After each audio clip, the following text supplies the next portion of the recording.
नमस्कार, KTV news में आपका स्वागत है। मैं माधवी और आइए नजर डालते हैं शहर की प्रमुख सुर्खियों पर। काशी के न्यायाधीश बाबा लाड भैरव की सजी हरियाली श्रृंगार की अद्भुत झांकी, बड़ी संख्या में पहुंचे भक्तों ने किया दर्शन पूजन।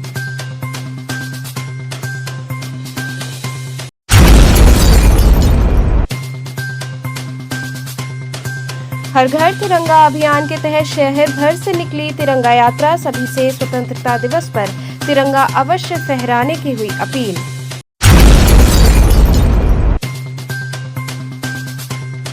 कोलकाता में महिला डॉक्टर के साथ हुई दरिंदगी के खिलाफ BHU में निकला कैंडल मार्च, न्याय की लगी गुहार।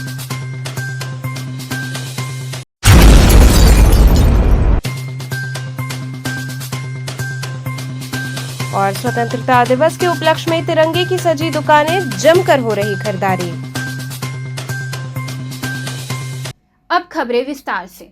काशी के न्यायाधीश बाबा लाड भैरव की हरियाली श्रृंगारी की अद्भुत झांकी सजाई गई। बड़ी संख्या में पहुंचे भक्तों ने दर्शन पूजन किया। सावन के चौथे सोमवार को कजाकपुरा स्थित बाबा श्री कपाल भैरव प्रसिद्ध लाड भैरव का भव्य हरियाली श्रृंगार किया गया। श्री कपाल भैरव अथवा लाड भैरव प्रबंधक समिति के तत्वाधान में बाबा श्री को स्नान आदि कराने के बाद रत्नाभूषण, रजत मुंड माला, बारे की माला, पुष्पहार सहित 8 प्रकार के मालाओं से विधिवत श्रृंगार किया गया था। पूरे विग्रह को दुर्वा से अलंकृत किया गया था। बाबा के मस्तक पर मोर पंख शोभायमान रही। माँ भारती के आंगन में चहुओर हरियाली हो, इस कामना संग विशेष अनुष्ठान किया गया। मंदिर के गर्भगृह में प्रथम पूज्य देव गणेश अष्टभैरव के साथ ही माँ काली, हनुमान जी का भी श्रृंगार किया गया। बाबा श्री को भोग अर्पित किया गया। भक्तों में प्रसाद वितरण किया गया। पाक्षिक अष्टमी पूजन के अवसर पर वैदिक मंत्रोच्चार के साथ आचार्य रविंद्र त्रिपाठी ने हवन पूजन कराया। देर रात्रि डमरू निनाद संग 1000 दीपक से आरती उतारी गई। इस मौके पर आयोजन समिति के प्रधानमंत्री छोटेलाल जायसवाल, मंत्री मुन्ना लाल यादव, बसंत सिंह राठौर, नंदलाल प्रजापति, विक्रम सिंह राठौर आदि लोग उपस्थित रहे।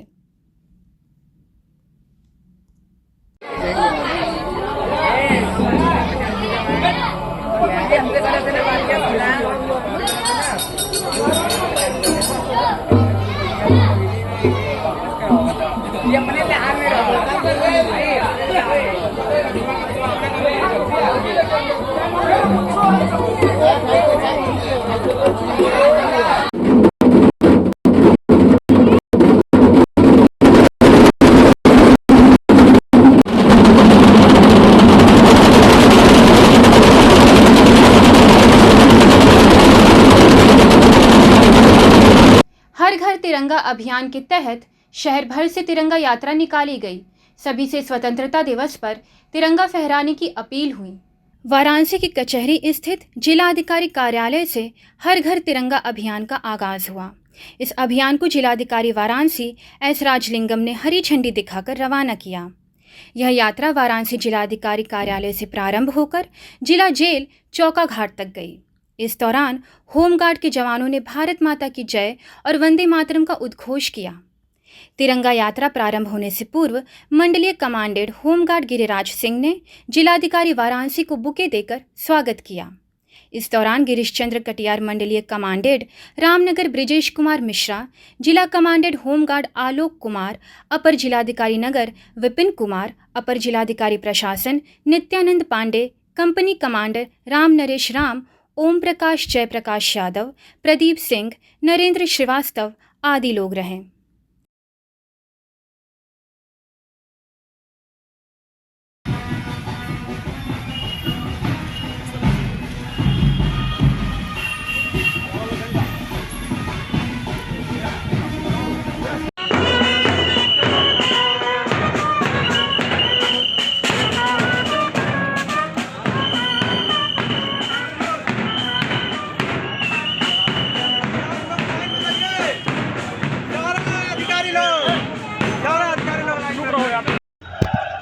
जो स्वतंत्रता दिवस के अवसर पर कई जगहों से विभिन्न कार्यक्रम जिला प्रशासन द्वारा आयोजित की जा रही है। उसी के क्रम में ये होमगार्ड जवानों के द्वारा आज का ये तिरंगा रैली निकाला जा रहा है, जिसकी शुभारंभ अभी किया गया। तिरंगा का खिताब से शुभारंभ हो रहा है।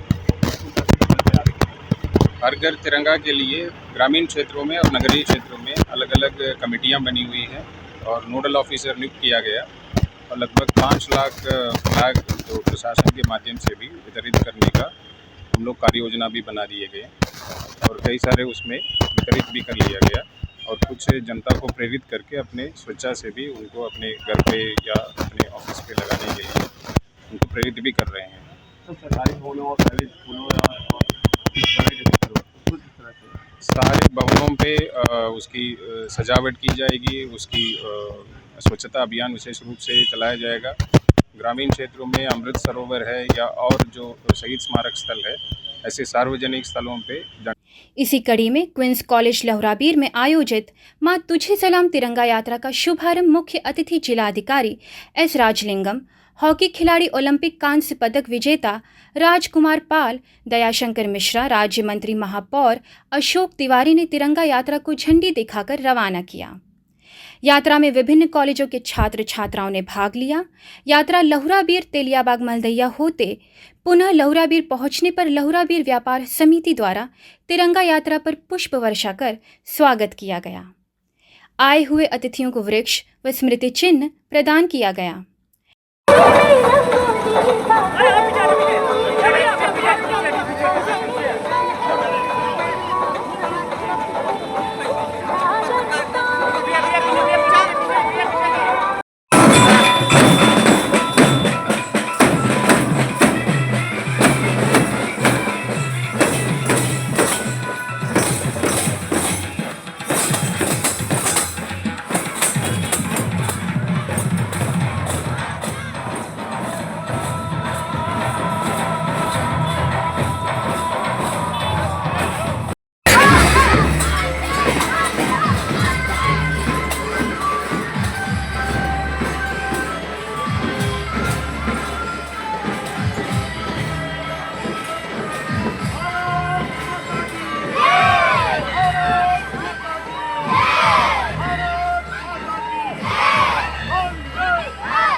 आज लहुराबीर व्यवसाय समिति को बहुत ही शुभ दिन है। आज हम लोग के लिए बहुत सौभाग्य का दिन है क्योंकि आज भारत माँ तुझे सलाम तिरंगा यात्रा का शुभारंभ राजकीय क्वींस कॉलेज के प्रांगण से जिलाधिकारी महोदय के द्वारा हरी झंडी दिखाकर प्रस्थान किया गया। इस शोभा यात्रा में बहुत सारे व्यापारी, छात्र छात्राएँ और भी सभी स्कूलों के बच्चे लोग शामिल थे, टीचर सभी लोग शामिल थे। ये यात्रा लहुराबीर से होते जगतगंज से होते हुए मलदैया तेलियाबाग होते हुए वापस लहुराबीर आई।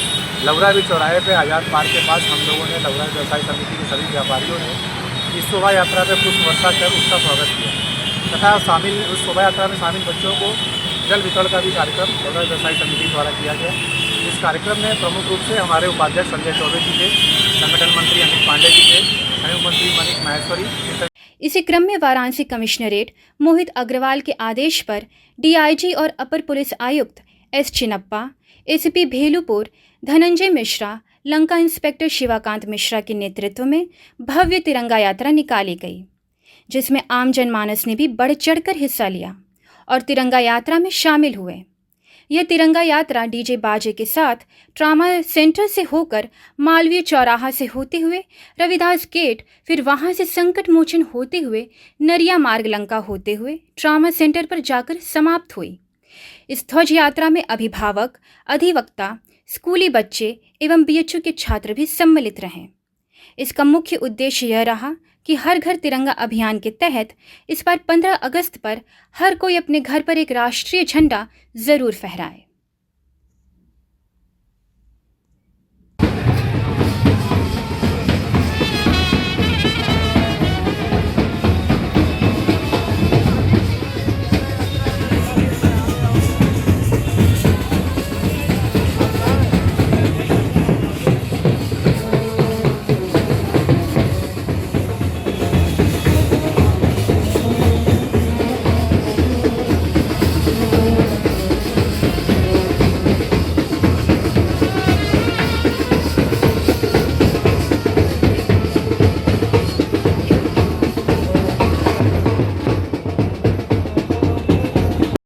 स्वतंत्र दिवस के पावन पर्व के अवसर पर आज तिरंगा यात्रा निकाली जा रहे हैं और इस तिरंगा यात्रा में जो पुलिस कर्मचारी, स्कूल के बच्चे, समाज सेवा के संगठन के विभिन्न पदाधिकारी इसमें शामिल है और इस अवसर पर मैं सभी को स्वतंत्रता दिवस की बहुत बहुत शुभकामनाएं देता हूँ।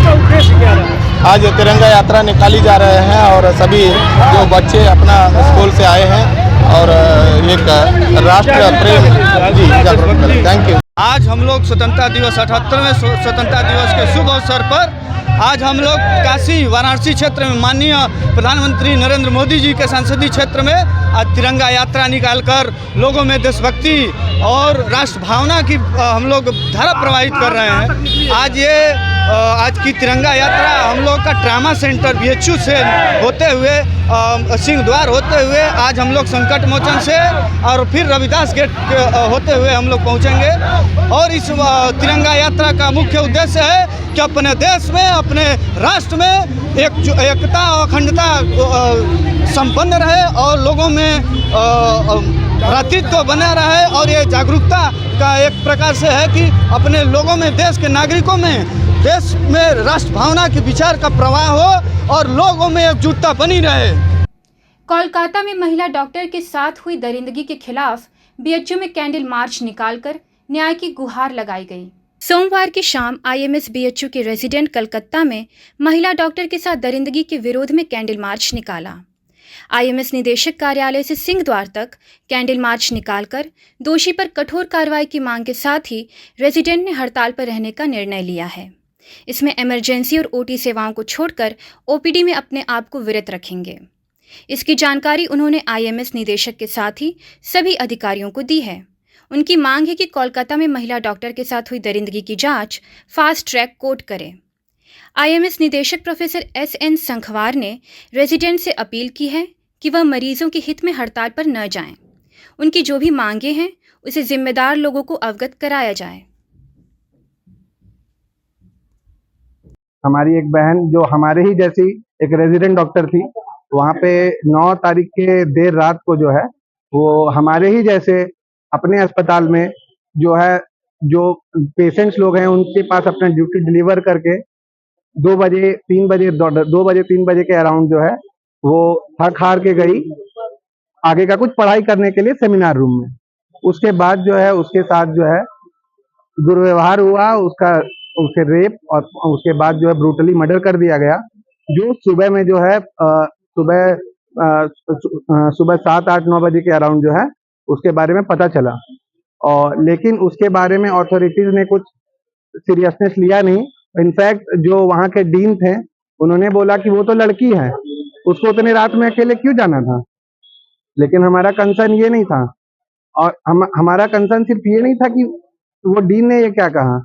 हमारा कंसर्न ये है कि एक लड़की जो अपने प्रेमिसेस में आम जनता के लिए सर्विसेज डिलीवर कर रही है, जो वहां पे कितने जद्दोजहद, कितना सेक्रीफाइसेस, कितना मेहनत और कितना संघर्ष के बाद पहुंची, वो इतना मेहनत कर रही है लोगों के लिए, उसके बाद वो थक हार करके जब आराम करने जाती है तो उसके साथ इस तरह का सुलूक हुआ, जिस बेदर्दी से निर्भया कांड हुआ था दिल्ली में, आप लोगों को याद ही होगा। उसी तरह के उसी क्रूरता के साथ उसके साथ जो भी हुआ वहां पे। लेकिन विडंबना ये है कि जो हमारा सोसाइटी है वो इस चीज को, वो डॉक्टर बाद में थी, वो हमारे जैसे किसी की भी बहन थी, किसी की बेटी थी, लेकिन पूरे सोसाइटी में किसी को फर्क नहीं पड़ा।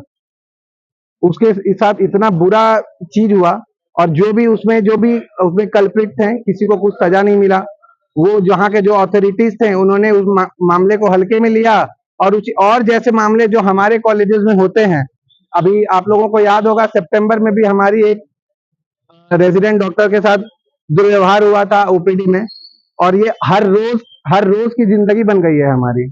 और इसी के लिए federation of resident doctor association new Delhi, जो कि सारे रेजिडेंट डॉक्टर का इंडिया में एसोसिएशन है, सबका एक यूनियन है, उन्होंने ये ऐलान किया है जब तक हमारी बहन जो कि 2nd ईयर PGT थी RG कर मेडिकल कॉलेज में, उसको न्याय नहीं मिल जाता, और जो भी उसके पीछे कल्प्रिट है उसको सजा नहीं मिल जाता, इसके लिए एक सेंट्रल इन्वेस्टिगेशन एजेंसी नहीं तैनात की जाती है और उसको जल्द से जल्द इस पे कार्रवाई नहीं होता है, तब तक हम जो है अपने जितना भी नॉन इमरजेंसी सर्विसेज जैसे कि ओपीडी, इलेक्टिव ओटी और वार्ड्स, ये सब की जो सर्विसेज हैं, हम सारे रेजिडेंट डॉक्टर्स यूनाइटेडली जो है विड्रॉ करते हैं। और डॉक्टर साहब स्ट्राइक कब से शुरू हो रहा है? स्ट्राइक हमारा अभी फिलहाल हम लोग जो है आज उसके साथ खड़े होने के लिए उसको ये दिखाने के लिए कि उसके भाई यहाँ पे अभी भी खड़े हैं, भाई बहन सारे अभी भी खड़े हैं जो उसके लिए लड़ रहे हैं, वो अकेली नहीं थी।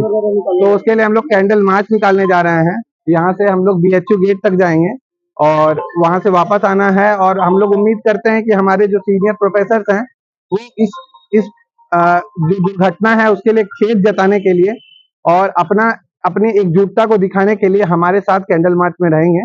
और कल स्ट्राइक के बारे में ब्रीफ कीजिए कि स्ट्राइक कब से शुरू हो रही है? स्ट्राइक कल से शुरू हो जाएगी। कल 13 अगस्त से जो है हमारा स्ट्राइक शुरू है। उसमें जो है सारे ओपीडीज बंद किए जाएंगे, सारे इलेक्ट्रिक ओटीज को बंद की जाएगी और वार्ड इनऑपरेबल हो जाएंगे। एक बार अपना नाम बता दीजिए डॉक्टर।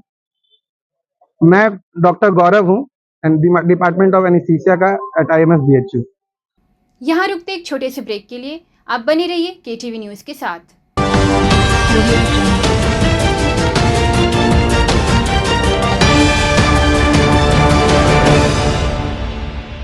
खबरों से जुड़े रहने के लिए हमारे चैनल KTV वाराणसी को सब्सक्राइब करें और लेटेस्ट अपडेट्स के लिए बेल आइकन को प्रेस करें। श्री महाकाल इंटरप्राइजेज वाराणसी के संपूर्णानंद संस्कृत विश्वविद्यालय तेलियाबाग विशाल खेल मैदान में श्री पहली बार विभिन्न देशों की विख्यात समुद्री मछलियों का वातानुकूलित फिश टर्नल एवं राष्ट्रीय सावन मेला।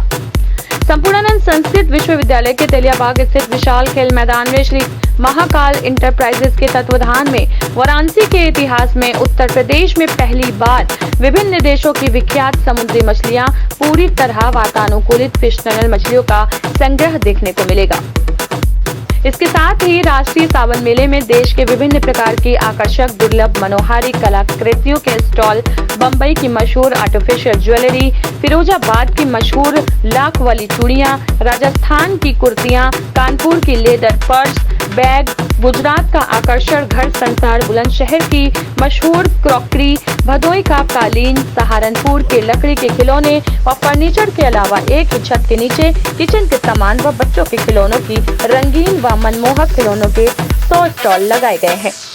मनोरंजन के लिए देशी विदेशी से आया है जर्मनी रैम्बो झूला, जो जमीन से उठकर आसमान की ओर उड़ने वाला, टोरा टोरा झूला, स्केटिंग कार, भूत बंगला, ऑक्टोपस झूला, सलम्बो झूला, कोलंबस नौका, डांस झूला, बच्चों के लिए आकर्षक व मनमोहन जापानी चिल्ड्रेन पार्क में आए खाने के लिए विभिन्न प्रकार से व्यंजन की उपलब्ध है।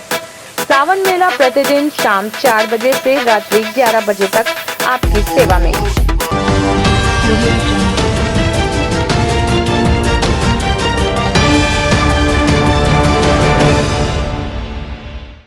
ब्रेक के बाद आपका स्वागत है। स्वतंत्रता दिवस के उपलक्ष्य में तिरंगे की दुकानें सज गई हैं, जहां जमकर खरीदारी हो रही है। एक तरफ जहां जगह जगह तिरंगा यात्रा निकाला जा रहा है, वहीं स्वतंत्रता दिवस मनाने के लिए काशी की सड़कें तिरंगे से सजाई गई हैं। हर तरफ दुकानें लगा दी गई हैं, जहां तरह तरह के स्वतंत्रता दिवस से संबंधित नए नए प्रकार के वस्तु उपलब्ध हैं। जैसे तरह तरह के तिरंगा बने बैच आए हैं, वहीं बाजार में महिलाओं के लिए भी तरह तरह के आइटम आए हुए हैं, जैसे तिरंगा गुब्बारे जो लोगों के लिए आकर्षण के केंद्र बने हुए हैं। वहीं वहां के स्थानीय दुकानदार बाजार में खरीदारी के लिए उमड़ी लोगों की भीड़ के संदर्भ में कहते हैं कि सरकार द्वारा जहां तिरंगे को काफ़ी महत्व दिया गया है, लोगों को हर घर तिरंगा लगाने की मुहिम शुरू की गई है। उसे देखते हुए काफ़ी लोग खरीदारी करने निकल रहे हैं। खरीदारी बढ़ गई है।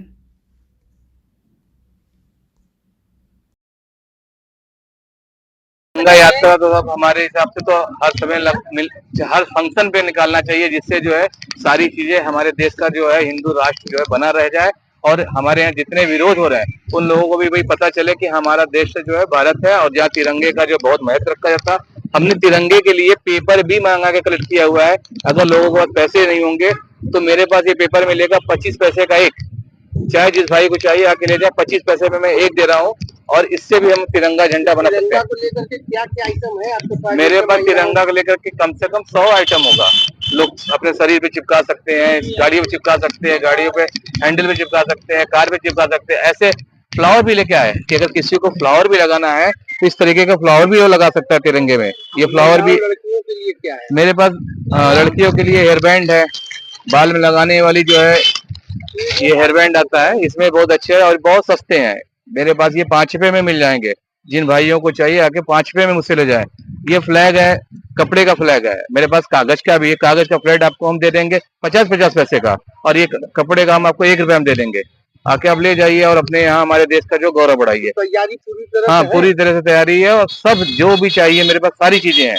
तिरंगे में दरवाजे पे लगे आने वाले तोरण भी मेरे पास है, जो कि आप तो लगाएं। हर वर्ष से ज्यादा बिक रहा है या हाँ हाँ, हर वर्ष से ज्यादा बिक रहा है। और कस्टमर के पास अभी जैसे साहब ने मोदी साहब ने कहा कि हर घर तिरंगा का जो अभियान चलाया, इस पे जो है झंडे की अचानक बिक्री बहुत बढ़ गई, तो जिस वजह से झंडा पूरा नहीं हो पा रहा है कपड़े का।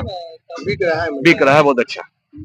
पारिवारिक कलह के चलते एक व्यक्ति ने पहले अपनी पत्नी की धारदार हथियार से हत्या की, इसके बाद आत्महत्या कर ली। चोलापुर थाना क्षेत्र में पारिवारिक कलह के चलते पति ने पत्नी की धारदार हथियार से गला रेतकर हत्या कर दी। इसके बाद खुद को भी मार डाला। मामले की सूचना मंगलवार सुबह पड़ोसियों को उस समय हुई जब देर रात तक घर का दरवाज़ा नहीं खुला। इसके बाद पड़ोसियों ने पुलिस को इसकी सूचना दी।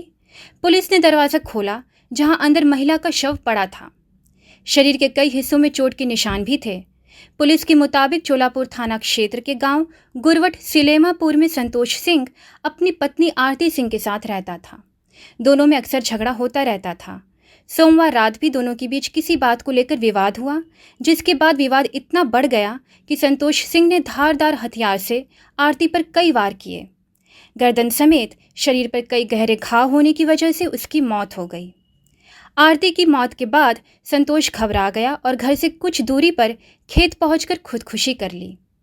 घटना की सूचना मिलने पर मौके पर DCP Varuna zone Chandrakant Meena, ADCP Sarvan T, ACP Sarnath doctor Atul Anjan Tripathi, थाना प्रभारी चोलापुर समेत पुलिस अधिकारी मौके पर पहुंचे।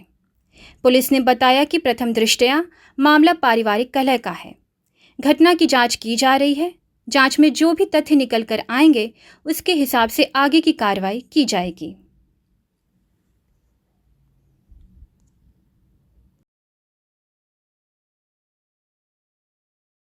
सर, क्या मामला था चोलापुर थाना क्षेत्र में? जी, अभी सूचना मिली थी सुबह हम लोगों का फला जगह पे जो है महिला कमरे के अंदर मरते हुए बॉडी ऐसे सूचना मिले। फिर रास्ता में उसका हस्बैंड भी बॉडी मिला है, तो दोनों घटनास्थल देखे हमने। अभी जांच चल रही है। सर, महिला जैसे कहाँ की रहने वाली है? महिला और हस्बैंड दोनों जो है मतलब यहाँ का नहीं है, कहीं बागर अम्बेडकर नगर का सामने आ रहा अभी फिलहाल। प्रथम दृष्टिया अम्बेडकर का रहने वाले दोनों पक्ष। फिर शादी ईदी हुआ है और 25 साल शादी हो गया, लगभग महिला का 40 इयर्स प्लस है। और ये सेकंड वाइफ है। अच्छा, सेकंड वाइफ? हाँ, ये सेकंड वाइफ है और इनके साथ कोई बच्चा नहीं है। फर्स्ट वाइफ का साथ बच्चा था, वो इनके साथ नहीं रहता है। तो तमाम चीज़ जो है इसके बाद ही पता चलेगा। सर, यहाँ पे किसके रूम में रहते थे, कैसे रहते थे, कितने दिनों से रहते थे सर? नहीं, देखिए अचानक अभी पता चला है, ये 2 दिन पहले ही यहाँ पर आए हैं, क्रय पे आए थे इधर। और देखिए तमाम चीज़ सवाल है, इसको जवाब जो है शाम तक मिल जाएगा।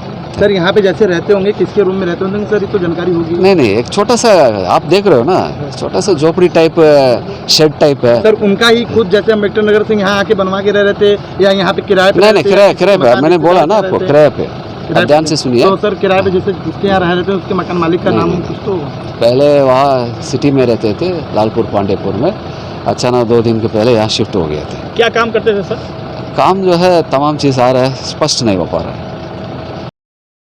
कैसी हुई थी, कहाँ हुई थी बच्ची की शादी, कब किए थे? ये 25 साल हुआ करीब। कहाँ पे किए थे? घर पर। अरे किस गांव किए थे? ये चैनपुर सकरा। किसके साथ किए थे? संतोष के।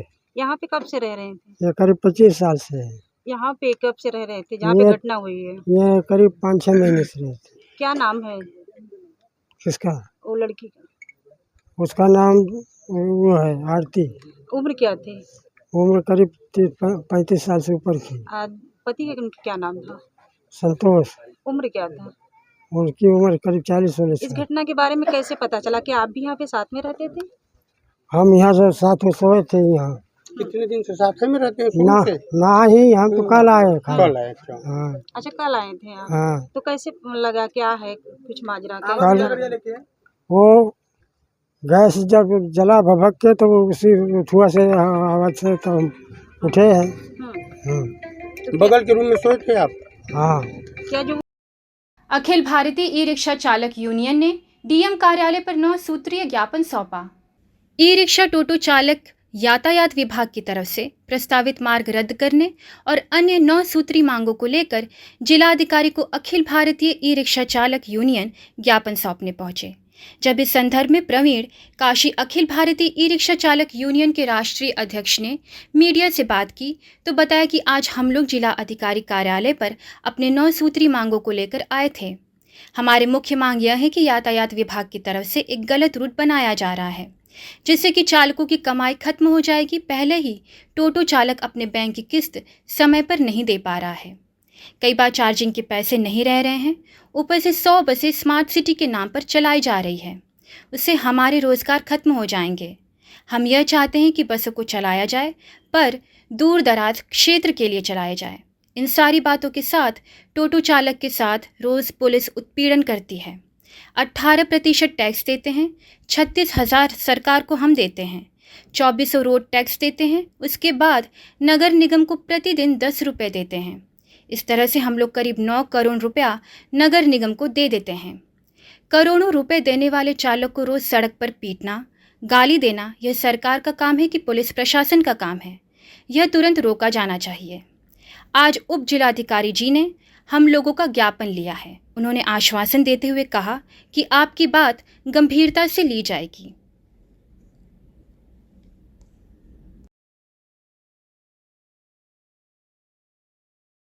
आज हम लोग डीएम कार्यालय पे, जिला अधिकारी कार्यालय पे अपना 9 सूत्री मांगों को लेकर के आए थे। हमारी मांग ये है कि यातायात विभाग की तरफ से एक गलत रूट बनाया जा रहा है जिससे कि चालकों की कमाई ख़त्म हो जाएगी। पहले ही टोटो चालक अपनी बैंक की किस्त समय पे दे नहीं पा रहा, वो जो है कई बार चार्जिंग के पैसे नहीं होते हैं, ऊपर से आप 100 बस स्मार्ट सिटी के नाम पे जो 100 बस आ रही है उससे हमारे रोज़गार लगभग ख़त्म हो जाएंगे। हम ये चाहते हैं कि बसों को चलाया जाए पर दूर दराज के क्षेत्रों के लिए चलाया जाए। इन सारी बातों के साथ टोटो चालक के साथ रोज़ पुलिस जो है उत्पीड़न करती है। पुलिस, उत्तर प्रदेश पुलिस, बनारस की जो पुलिस है वो हमारे ब्रेक को तोड़ देती है, हमारे क्लच को तोड़ देती है, हमारे गाड़ी को पंचर कर देते हैं। ये लोग रोज़ जो है कहीं ना कहीं हमारा नुकसान करते हैं, गलत चालान करते हैं। चालान एक होता है कि भाई कहीं आप गलत जगह खड़े हो तो चालान किया जाए, आपने स्टैंड पार्किंग नहीं बनाया फिर भी हमारा चालान काटते हो। हम लोग मारते बहुत है, गाली देते हैं, हर तरह का उत्पीड़न पुलिस की तरफ से होता है। हम लोग टैक्स पेयर हैं। हम लोग जब गाड़ी खरीदते हैं 2 लाख की तो 18% टैक्स देते हैं, 36,000 रुपये सरकार को देते हैं, 2400 रुपया रोड टैक्स देते हैं, उसके बाद नगर निगम को रोज़ 10 रुपया देते हैं। इस तरह से हम लोग करीब 9 करोड़ रुपया नगर निगम को दे देते हैं। करोड़ों रुपए देने वाले चालक को जो है रोज़ सड़क पे पीटना, गाली देना, ये किस सरकार का काम है, किस पुलिस प्रशासन का काम है? और ये जो है तुरंत रोका जाना चाहिए। इसके अलावा ज्ञापन किसने लिया आपका? अभी जो है हमारे उप जिलाधिकारी ने हमारा ज्ञापन लिया है और जो उन्होंने आश्वासन दिया कि आपकी बात जो है ये ली जाएगी, गंभीरता से कही जाएगी। पर हम लोग कई बार ये ज्ञापन लेके आ चुके, कई बार जो है हमने इनकी कई दौर की हमारी बात हो चुकी, अभी तक ये जो है हमारी बात की कोई सुनवाई नहीं कर रहे। गलत तरीके से हम लोगों के साथ व्यवहार हो रहा और रोज़ जो है हम लोगों का उत्पीड़न होता है। हम लोग जो है बहुत मुश्किल से 10,000 रुपया महीने का कमा पाते हैं, क्योंकि 10,000 रुपये कमाने के लिए रोज़ चालक को कम से कम 800 रुपया कमाना पड़ेगा। 800 रुपये कैसे? 300 रुपये तो बैंक की किस्त चली जाती है, क्योंकि 9,000 रुपये किस्त है तो 300 रुपये रोज़ की किस्त में जाएगी। 100 रुपया जो है उसकी जाती है किसमें, जो बैटरी चार्ज होती है, तो 400 रुपये तो गाड़ी के ऊपर रोज़ खर्चा हो गया, 120 रुपया हो गया। तो ये जो है 420 रुपये तो गाड़ी का हो गया। उसके अलावा 50-60 रुपये गाड़ी का चालक जो है वहाँ पे कुछ खाएगा पिएगा, तो 500 रुपये तो सड़क पे ही खर्च हो गया। अब 500 रुपये से 600, 700, 800 रुपये कमाने में उसका बहुत मुश्किल होता है। तो हम लोग यही निवेदन कर रहे हैं, हम योगी आदित्यनाथ जी से हम निवेदन कर रहे हैं आपके माध्यम से कि वो हमारे मुख्यमंत्री हैं, वो हमारे दर्द को सुने। 25,000 परिवार चलता है इससे, 25,000 चालक जो है टोटो से अपना काम कर रहे हैं। आप जो है हमारी समस्याओं का निदान करें। आप अगर हमारा निदान करेंगे तो हर परिवार की खुशहाली बच जाएगी, हर परिवार के बच्चे पल जाएंगे। इस बात को लेके आए। सुबह बनारस क्लब द्वारा छात्राओं को हर घर तिरंगा फहराने एवं लोगों को प्रेरित करने हेतु शपथ दिलाई गई। इस बार 13 अगस्त से 15 अगस्त तक काकोरी ट्रेन एक्शन महोत्सव के तहत हर घर तिरंगा, घर घर तिरंगा का आह्वान उत्तर प्रदेश सरकार द्वारा किया गया है, जिसे देखते हुए मछोदरी स्थित स्वामी नारायण मंदिर के महंत स्वामी प्रेम स्वरूप दास जी की अपील पर सामाजिक संस्था सुबह बनारस क्लब के बैनर तले लक्ष्मी हॉस्पिटल के प्रबंध निदेशक डॉक्टर अशोक कुमार राय, संस्था के अध्यक्ष मुकेश जायसवाल, कॉलेज की प्रिंसिपल डॉक्टर प्रियंका तिवारी के नेतृत्व में मैदागिन स्थित श्री हरिश्चंद्र बालिका इंटरमीडिएट कॉलेज के परिसर में सैकड़ों छात्राओं के हाथों में भारत की आन बान शान तिरंगा झंडा देकर 13 से 15 अगस्त तक हर घर तिरंगा फहराने एवं लोगों को इसके लिए प्रेरित करने की शपथ दिलाई गई। इस अवसर पर सभी वक्ताओं ने कहा कि काकोरी ट्रेन एक्शन शताब्दी समारोह कार्यक्रम का मुख्य उद्देश्य प्रत्येक नागरिक के मन में राष्ट्र के प्रति प्रेम की भावना को जागृत करते हुए स्वतंत्रता के प्रतीकों के प्रति सम्मान का भाव उजागर करना है। कार्यक्रम में मुख्य रूप से मुकेश जायसवाल, डॉक्टर अशोक कुमार राय, डॉक्टर प्रियंका तिवारी, नंद कुमार टोपीवाले सहित सैकड़ों छात्राएं शामिल थीं। काकोरी ट्रेन शताब्दी महावर्ष के उपलक्ष्य में केंद्र सरकार और प्रदेश सरकार द्वारा हर घर में तिरंगे का आयोजन 13 से 15 अगस्त पर किया गया है। उसको देखते हुए आज हम लोग मछोदरी स्थित श्री स्वामीनारायण मंदिर के महंत संत श्री प्रेम स्वरूप दास जी की अपील पर मैदागिन स्थित श्री हरिश्चंद्र बालिका इंटरमीडिएट कॉलेज के परिसर में सभी छात्राओं के हाथ में सुबह बनारस क्लब के बैनर तले झंडा देकर यह अपील की है कि वे हर घर में जाकर और अपने आस पड़ोसियों के बीच जाकर 13 से 15 अगस्त तक झंडा फहराएंगी और सभी को इसके लिए फहराने के लिए प्रेरित करेंगी। तो चलते चलते पुनः नजर डालते हैं शहर की प्रमुख सुर्खियों पर। काशी के न्यायाधीश बाबा लाड भैरव की सजी हरियाली श्रृंगार की अद्भुत झांकी, बड़ी संख्या में पहुंचे भक्तों ने किया दर्शन पूजन।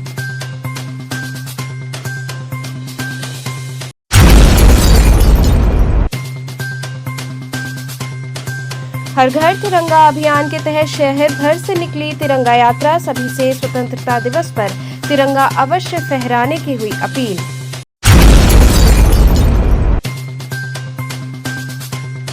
कोलकाता में महिला डॉक्टर के साथ हुई दरिंदगी के खिलाफ बीएचयू में निकला कैंडल मार्च, न्याय की लगी गुहार।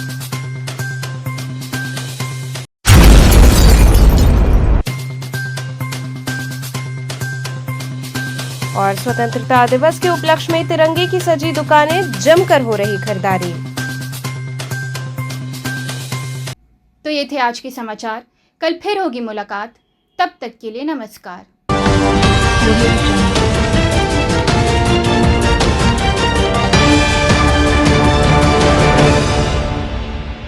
खबरों से जुड़े रहने के लिए हमारे चैनल KTV वाराणसी को सब्सक्राइब करें और लेटेस्ट अपडेट्स के लिए बेल आइकन को प्रेस करें।